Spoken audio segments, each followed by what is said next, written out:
You're listening to Cat Tales. Hi, and welcome to another edition of Cat Tales. This tale is about Whiskeymyers, an American southern country rock band from Texas who have been likened to Lynyrd Skynyrd, Blackberry Smoke and Cadillac 3. But when I caught up with guitarist Cody Tate on their second headlining UK tour, it's clear that this band want to do things their own way. This is the one with Cody Tate. Yeah, so I'm sitting here with Cody of Whiskeymyers. Welcome to the UK. Well, thanks for having us. Not the first time you've been here, though, is it? No, it's not. I think this is our fifth time in like 14 months or something like that. Okay, but last year was the first time you'd been over to the UK, wasn't yes, it? Yes. I know. Now, for a band that's been around for about 10 years or so, fancy not coming over sooner? Why has it taken you so long to get over here? I'm not sure. It's just timing, I guess. You know, we've had opportunities and offers to come over before, but it's just we've had stuff booked at the time, so it's just I guess just allotting enough time to come over here. You know, for long enough to get some shows in. Yeah, because when you come over, you really want to get into the rhythm of it all, don't you, and have Absolutely, something worth coming over. We've been over here. Well, our first one was with Cadillac 3. Yep. And we did their tour with them. And then we come over twice for one-offs for festivals, Download and Ramblin' Man. And but other than that, yeah, we've been over here for at least 2 weeks at a time. Terrific. Lovely. Now, of course, festivals, mentioned Download and Rambling Man last year, and you also did some solo, some gigs in your own tour, didn't you, as well? The difference this time is that you're here just purely for your own tour, I understand? Yeah, well, the last time we came, I think it was December. We were here for our first headlining tour. Right. Yeah, this is our second. But yeah, well, we're over here just for us. Just for you, yeah. Just for you. So they're all out there waiting for Exactly. you. Does that feel kind of different to you? You know, is it a different kind of experience than when you're on stage with many different headliner bands and the next one up on the festival? Not really. I mean, we do a lot of headline stuff in the States, so yeah. it's kind of we're in our element when we get to play our full set. You know, it's a lot. It's more fun for us, and we get to, if you're opening for somebody, it's just usually 30, 45 minutes, and you don't really get into it until you're time to get off. So yeah, I can imagine. Yeah, we're more in our element headlining. Yeah, sure. And of course, you need a bit more time than 35 minutes with your tracks, don't you? Because Yes. I mean, your tracks are quite long. It's like 5 songs. 5 songs and they're gone. Uh-huh. Is that a deliberate thing to actually write music that is not just your standard, 3 or 4 minutes? I guess. Well, we just write the song and prepare it our own way, and if it comes out in 3 minutes, then it comes out in 3 minutes. If it comes out in 6 or 7, then that's how it comes out. We don't really have a set way of doing things. And also, we'll prepare a song, and then as we play it live, it tends to gradually get longer, Right. drag Adding down a little bits bit in. more. Yeah. So I mean, it's just our way of doing things. And a lot of the music that you do is, is inspired, isn't it, by your own sort of surroundings back in Texas and all those kind of experiences that you had in, your youth. Yes. Now, that's not an unusual thing, but a lot of your tracks have got quite a lot of characters in there, which you tend to build up on by, and you can actually almost imagine that you know these people. Yeah. I mean, is that a deliberate thing? I guess. There's just so many characters from where we're from. It's kind of hard not to have them in the stories, but for the most part, they're made up, but they're based on people that we know or stories that we've heard. It's just our way of saying stuff. So it's not all fiction. There's a bit of fact in there as a well. Little bit. Yeah. Which is terrific.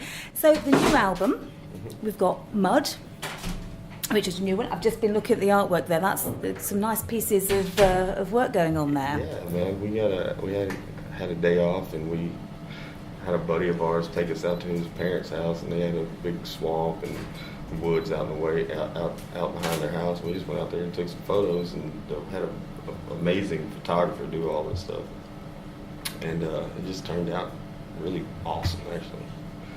I did not think it was going to be that badass whenever we were out there. It definitely did. It certainly does what it says on the tin, doesn't it? The cover looks just that sort of that grittiness. Exactly, yeah. That's exactly what we're going for. That's what you're going for. So what's different with this album then? It's your fourth album, so obviously you're right into the groove now of performing in terms of studio and producing studio work. What's different about it? Just growing as musicians and getting, every time we go into the studio, it's a little bit more comfortable. Just experience, been 10 years on the road, and our fourth album, it seems like it comes out easier, Right. instead of having to wring it out. Yes, forcing that last one out. Yeah. And how do you get prepared going into a studio? Because I've read that actually you go in with a few ideas and a few songs in your pocket, and then suddenly when you're in there, it all kind of comes to life. Yeah, well, that's the way we've done the last two. Dave Cobb's our producer, and he likes to kind of just spur the moment type thing. He's like, just let it come out, and he likes to create in the studio, which is a very cool way of doing stuff. But I'm not sure what we're going to do for the next one. We might prepare a little bit, we might not. We don't know. We kind of play it by ear. I just like the spontaneity of you guys. That's great. You're just going with the flow. Yeah, I mean, that's something there. So you can't force it, And then I feel like you can tell that we don't force it in our music. Yeah, I think that's important, isn't it? I mean, you've been likened to many different bands. Lynyrd Skynyrd, famously, Blackberry Smoke is another band the name that comes up quite a lot. Have they been influences for you? Is that why you've got those undertones in your music, or is it just that actually it's from where you're from and that's how it happens? Well, I think a little bit of both. We are influenced by everybody we've ever heard that we like, and you can't help but hear stuff and it just sticks with you, So yeah, I mean, I'm basically, everybody that I've ever even listened to has been an influence on me in some way or another. Yeah. And being from where we're from, that just seeps out. You can't help it. You can't lock that down in, so it just kind of comes out, seamlessly. So it kind of goes into a melting pot, and then somewhere it just resurfaces when it's just ready. Comes out, it's like, oh shit, that actually worked. Yes. Oh, what a surprise! Yeah. I like that. Now on this tour, I understand that you've actually got your keyboard player back. Yes. It's been AWOL. He was gone for the first 5 shows, but it was a good excuse. He was going to his sister's wedding. So fair enough. Yeah, so we couldn't really tell him, no, you can't go over No. there. But we still had to come over here and do the first 5 shows, and we were getting used to it. Now he's back, and now it's going to be our first full show with him over here tonight. Yeah. It's going to be awesome. It will, but you know what? That must change the dynamics a bit for you again. Does It that does. kind of like, we're back to that other sound? It does. It was like, like we were sitting there thinking, it's like, oh man, which ones do you start and all this, but now that he's back, it's just kind of like it's what we're used to. Yes. It's been 3 years since we played without him, so it was the first 5 shows were kind of like, Yeah. what are we doing right Yeah. here? Let's But, be home. but I mean, we've been on stage 10 years. We figured it out. Yeah, It wasn't too hard. It was just keep you on your toes moments. Yeah, and actually, perhaps that's a good thing, isn't it? Oh, Sometimes. it was. Yeah, it was very, very good for everybody creatively to try to fill those shoes. But now we don't have to.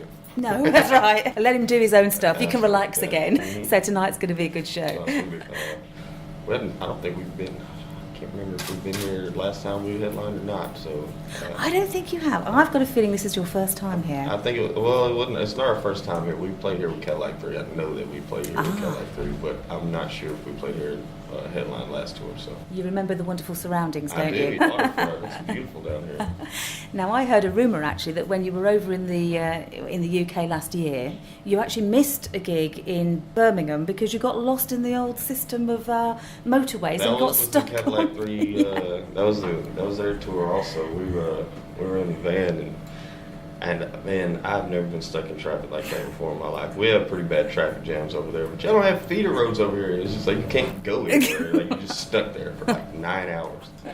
But we finally caught back with them the next show, so it was okay. You made up for it. Yeah, we missed Birmingham, but we've played Birmingham twice since then, so we got it.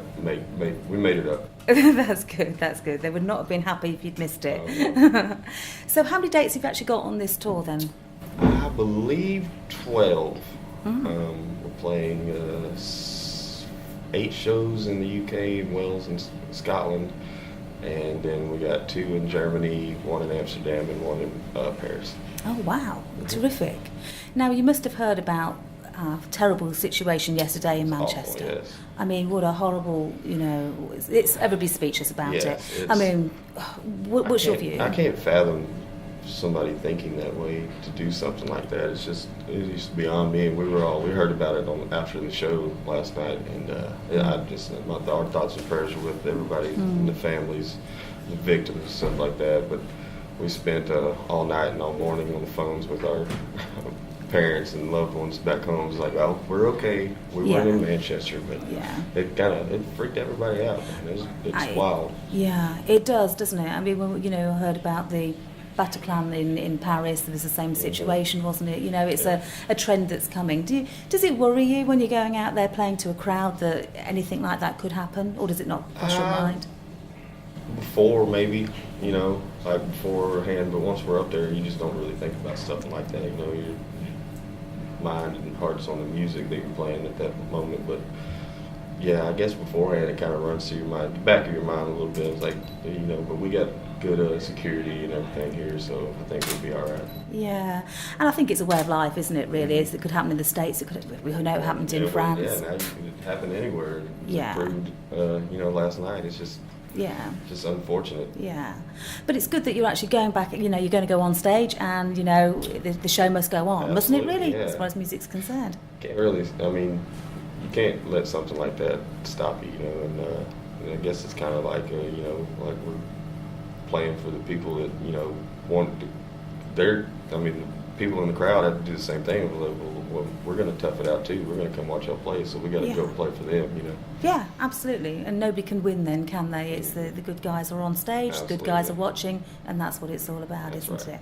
Well, I'm really looking forward to listening to you, because I've seen lots of your stuff, but I haven't caught one of your live shows yet, so I'm really looking forward to it. No doubt of it, no doubt of it. Got a good one to come see. We've got everybody on stage now. Yes, that's right. Got the whole ensemble.